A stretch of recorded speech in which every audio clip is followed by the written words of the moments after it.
আসসালামু আলাইকুম। আমরা অনেক সময় ঘরের ভেতরে অনেক রকম গাছ রাখি আমাদের টেবিলে বা শোবার ঘরে। তো সেই সকল গাছ আমাদের ঘরের বাতাস পরিষ্কার করতে অনেকটাই কাজে লাগে। সেগুলোকে এয়ার পিউরিফায়ারও বলা হয়। সে গাছগুলো পোকামাকড় বা বিভিন্ন ধরনের রোগবালাই থেকে নিজেকে বাঁচাতে অনেক ধরনের ক্ষতিকর পদার্থ তৈরি করে, যেগুলো পশু পাখি বা মানুষের দেহের জন্য অনেকটাই ক্ষতিকর। তারা কিন্তু আমাদের থেকে বাঁচার জন্যই এগুলো করে।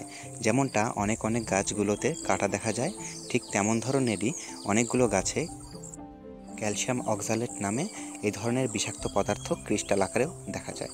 তো আজকে আমরা আলোচনা করব আমাদের পরিচিত কোন গাছগুলো আছে যেগুলোতে এই ধরনের বিষাক্ত পদার্থ থাকে এবং আমরা সেগুলোকে ঘরের ভেতরে রাখছি।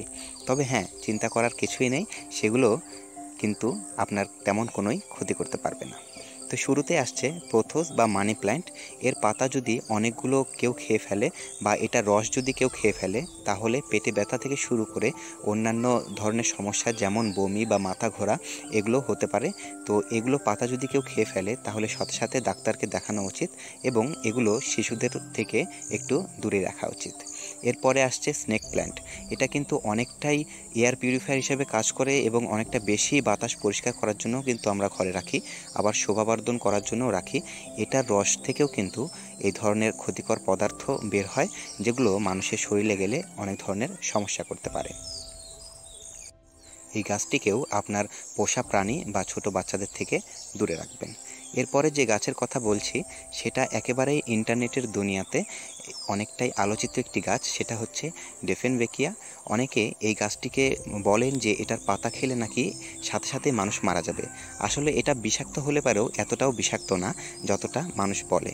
তবে তবে এই গাছে ক্যালসিয়াম অক্সালেটের পরিমাণটা একটু বেশি পরিমাণ থাকে, বিধায় আপনাকে সবসময় সতর্ক থাকতে হবে।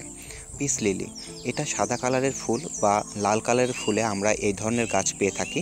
এই গাছটিও কিন্তু ওই ধরনের বিষাক্ত পদার্থ তৈরি করতে পারে।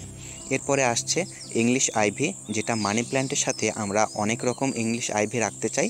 তো এই গাছগুলো কিন্তু ক্ষতিকর রাসায়নিক পদার্থ তৈরি করে। এরপরে যে গাছের কথা বলবো অনেকেরই প্রিয় ডবল জেড বা জিজি প্ল্যান্ট। এই গাছটিও কিন্তু ওই ধরনের ক্ষতিকর পদার্থ তৈরি করে থাকে, তবে এগুলোকে বাচ্চাদের থেকে দূরে রাখাটাই উত্তম। এরপরে আসছে ফিলোডেনড্রন, যেটার অনেকগুলো জাত বাংলাদেশে পাওয়া যাচ্ছে, যেগুলো অনেক রকম কালারের হয়ে থাকে। এই গাছটিও কিন্তু এই ধরনের ক্ষতিকর পদার্থ তৈরি করে থাকে। তো এ সকল গাছের ক্ষেত্রে আপনাকে একটি কথা মাথায় রাখতে হবে, এই গাছগুলো কিন্তু খুব ভালো এয়ার পিউরিফায়ার হিসেবে কাজ করে। আপনি ঘরে যদি একটু সাবধানে রাখতে চান তাহলে পারে কিন্তু খুব সহজে এই গাছগুলোকে রাখতে পারবেন। যাদের বাসায় ছোট বাচ্চা আছে তারা হ্যাঙ্গিং করে এমন একটি জায়গায় গাছগুলো রাখলেন যেখানে বাচ্চারা হাতে পাবে না।